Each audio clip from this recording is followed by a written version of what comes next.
Hey everybody, as always, gonna wait for the crowd to build up. Haven't been with you in a couple days. Been busy following all this stuff with Clinton emails. Woo! So let me just see this audience build up and we'll get going. Gonna talk to you a little bit about what happens with Hillary and indictments. And Facebook is building up. Slower than usual, but we'll get there. As you know, I always wait for 1,000 people.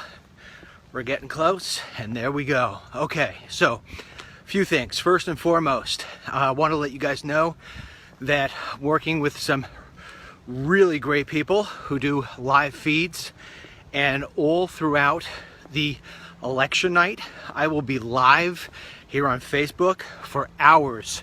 So I hope you come in and check it out. We're going to be taking care of everything you need to know, watching the entire country, watching the map, reporting to you on the real time. So don't forget about that. Make me part of your election night. We've been doing this together for a long time now, and it would be great if we sort of took the victory in together, because that's what's going to happen. A few things to tell you. First of all, cannot reveal it, but I have a couple of buddies and contacts that are within the pollsters, if you will, poll companies. You will see tomorrow that Trump nationally is going to take the lead. Now, it's a pretty bold statement, but from what I'm told, that's what's going to happen, is that tomorrow major polls will show that Trump, well, some of them anyway, has now taken the lead. And I'm not talking about in a state. He's already done that. Right now the polls are reflecting that out of the 8 swing states, he is leading in 4 of them. But tomorrow nationally, we will show that he is taking the lead. And I have told you all along, these other media places were giving you total BS. It was just a matter of time. And there's still more stuff on WikiLeaks coming out. Now, as far as the email indictment, very important stuff I want to tell you here, especially sharing this with your undecided friends, if there is such a thing anymore. I mean, anybody who's undecided at this point, I don't know what there's left to decide. But keep in mind that Hillary Clinton, she will not be indicted before this election. There's just too many emails. 650,000 emails have to be parsed out, and then they'll start looking at them. It is impossible that by election day that would be sorted out. So what happens? What happens legally? Well, the odds are very, very slim that they would find something and indict her prior to the inauguration. So if she were to win this election and have a current investigation against her, and she could push it off as far as she possibly can, and as long as she can, and she will do that, believe me, and she gets into the presidency and they come with an indictment, odds are nothing will happen to her. Odds are nothing will happen to her, because the principle here is that you don't go after the president. Now you say, well, wait a second. Her husband was impeached. Yeah, but he wasn't removed. So an impeachment is one thing, but a removal is the other. Now, even if the stars were to align and I'm wrong, you understand that if you vote for Hillary Clinton, you very well could be seriously voting for President Kane, because that's where this could all end up, okay? And you got to look at this guy. He's not a president. He's not somebody you'd want in charge. So it's a very important thing for you to understand. And what came out today in WikiLeaks already this morning, and there's more to come. I have a whole team right now going through all thousands of the emails that are there while I'm taking my walk. Donna Brazil and CNN have already been shown to be working with the Clinton campaign in the background, giving them the answers. I mean, this woman, Brazil, blatantly lied to you on television, saying that the emails were fraud and she would never give answers. Here we go, we caught her again today.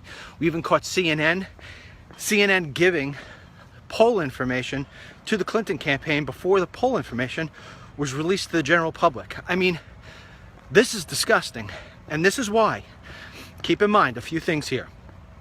In addition to Donald Trump being the president of the United States, which at this point You could even take voter fraud into it. He's gonna win. I've never been more confident about his victory than I am right now today. And for as long as he stays on message, which he has been doing fantastically, it's over. And I know some of you might get upset that I'm saying that, and I've never talked like this before. It's over, okay? It is over. Now, an important part for you folks who don't like Donald Trump. And I know some of you aren't here because you troll me. Years ago, you may remember the sequester that took place down in DC. One of the most memorable times I've had over the past 8 years. And the media, including CNN, lied to the American public. Only Fox told the truth about how the veterans were abused by the police. I caught all that on camera. And at that point there, I realized the fact that the media was always going to be the public's worst enemy. And in this case, they have made Donald Trump out to be a monster. Yeah, he's egotistical, but he's not a monster. And I remember interviewing during the sequester a World War II vet and his wife, obviously much older. And I asked them if this was the worst they had ever seen in America. And they said, absolutely, it's the worst. I said, what do we need? He says, we need a president that's going to bring us together. And at the time, Donald Trump wasn't talking about running for president.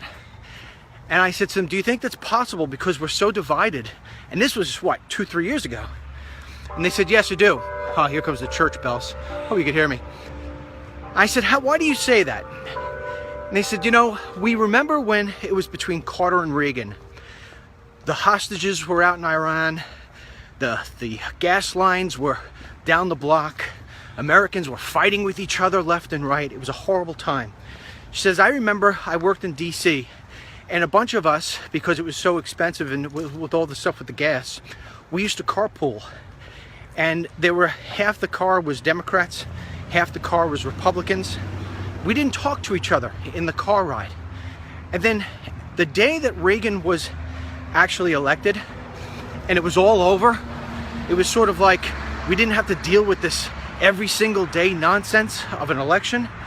It eased up. And then when the hostages were released and people were getting jobs and the gas prices were coming down, it was like America was great again. Those were her exact words. America was great again. I have it on video. I've been trying to find it. And if I find it, I'll get it up in the next couple days on my website. She said America was great again. And we all became friends. And it was like, you know, nobody worried about who was president anymore. We just went back to our lives. I assure you, because you guys send me so many messages here on Facebook and via email and via my website. I get loaded with them. And if there's one theme I always get, it's DML, make me feel better. Say something to make me feel better. You know, all the stuff you're posting up here is negative news. Make me feel better. And it's hard for me to do that because there's so much negative news. I'm going to make you feel better right now. I assure you that all this bickering, all this fighting, the black and the white, and the good and the bad, all this garbage that we're fed all the time, it's gonna stop. This man's gonna be president, and I've said it a million times, I'm gonna say 1,000,001. He's got an ego the size of the Grand Canyon. He wants to have his face on Mount Rushmore, and Lord knows I want to see it go up there. Because when he gets into that office, he knows that he has to fix these problems in order to get it up there. And by fixing these problems, a lot of the heaviness that weighs down this country, race, the war on police, ISIS, jobs, taxes, you name it, those things that are making it really hard for us to not only experience the American dream ourselves, but to look at our fellow American regardless of what religion, race, or whatever, and just we're all one big happy family. I know that sounds like a Cinderella story, but that's what happened under Reagan. That's what's going to happen under Trump. I promise you that. I promise you that. And people are going to go back to work. We will have manufacturing back in this country. ISIS will be destroyed. Not all things will be perfect. Still going to have our problems. But this ugliness, that we have hanging over us as a country and as a people, it will go away. And then, this is what gets me really excited. It gets me excited personally too, because I've been in an avoided sort of spot for a while. I'm sure you are too. The media is going to be upside down. It's over, man. No more of this BS. CNN and all these guys who dominate the airwaves, they're done. They're done. I talk to so many good people every day who are doing the same sort of thing I'm trying to do here. And there's a new media. I keep on saying it to you. A new media. We are the new media. Yeah, you're going to have people like myself toward the top of that new media who are going to be the voice for many of you. But I'm creating platforms right now. I wish I could tell you who I'm working with. I'm creating platforms right now. So this way, your reports, what you want to be shown, is up there. It's going to take a little time. It's going to take a lot of money. But I got time, and a lot of my buddies have money. And so we're going to get it up there for you. And this media BS, my wife tells me I curse too much on this stuff, so this media BS is over. Over. We don't need them anymore. We just don't need them anymore. And ultimately, when Donald Trump wins this election, he really has to thank you. He has to thank you, because it's your shares, not just on my stuff, on all the stuff. Your shares and your pounding away and your resilience and your promise not to quit on the country you love is what helped get this guy to the presidency. And you know what? As much as he will win this thing, she lost it. She lost it because she couldn't hide her lies and corruption anymore. And it's all coming to the surface. And that's why they say, it's an old saying, what goes around comes around. And unfortunately with her, it took a little longer to come around than we would have liked. But she's done. She is done. And that's the way it's going to be, whether she likes it or not. And so I invite you a couple of things before I take off here. I'm on my walk, if you can't tell. You go to DennisMichaelLynch.com. The hottest video we have on there today is from a politician in Belgium who throws out a warning to the American people, who says to them, listen to me, our country is screwed up so badly because of people like Hillary Clinton, the kind of people they have there. You have to vote for Trump. I mean, this guy is giving you the warning bell. All right, go there, check it out. It's on the homepage, couple down, you share it. It's already been shared like 20,000 times. I only put it up a short period of time ago. Not only that, keep in mind, I've been getting a lot of people telling me they can't see these Facebook videos. A lot of people telling me I'm not in their feed anymore. I'm not making any accusations or anything against any social media organization, but you want to ensure that you and I stay together. You want to ensure that you're part of the new media, not only now, but long after Donald Trump is elected president. You go to DennisMichaelLynch.com, and all over my site, whether it's in a post or on the side, there's a place for you to enter your email address.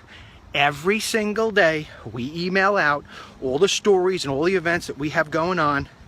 You get it in your email, nobody can disconnect you from me. You and I are together, okay? I'm not going to sell you email. I'm not going to rent it. I'm not going to send you bullshit. Oh, sorry. I'm not going to send you stuff about, Alzheimer's medicine that doesn't work. Somebody tried to use my email for that once. I told them no. Part of the reason why I'm walking the streets now during the day. But anyway, I think you know who I'm talking about. You put your email in there, and we will email you every single day. And you'll never lose track of what it is that we're doing. These people must see me walking and talking to you, which, I'm holding a device in my hand. I must look like such a wacko. Anyway. All right, so listen. Don't get too happy with the results here. You understand? I don't want to mislead you. Now is the time you have to share and keep pushing the message. You pretend as if we're 10 points down, not 2 points up. You keep the pedal to the metal. You don't stop until November 9th. That's what you do. But I'm telling you right now, there are going to be polls out tomorrow showing that Trump has taken the lead. I haven't been wrong yet. I've been wrong one time. One time I've been wrong. I thought that Trump was going to take Texas in the GOP primary. It was the only time in 18 months that I have been wrong. So, knock on wood. Hope that continues. And that's that. All right, let me see. Any messages right here? Amen. Yep. Catherine Salito says that. I'm not sure what that means.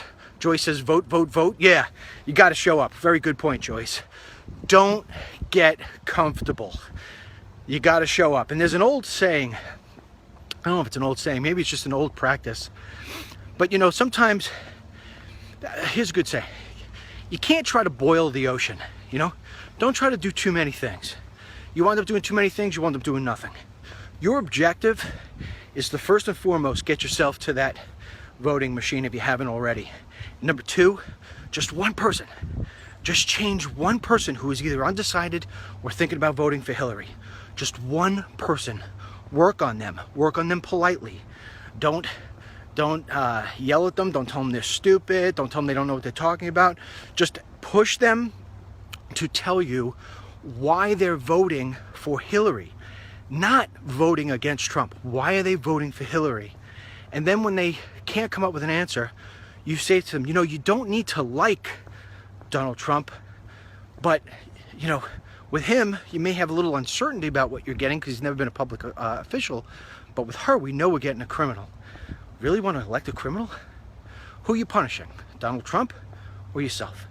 I always use that line, and it works. They're dead in their tracks.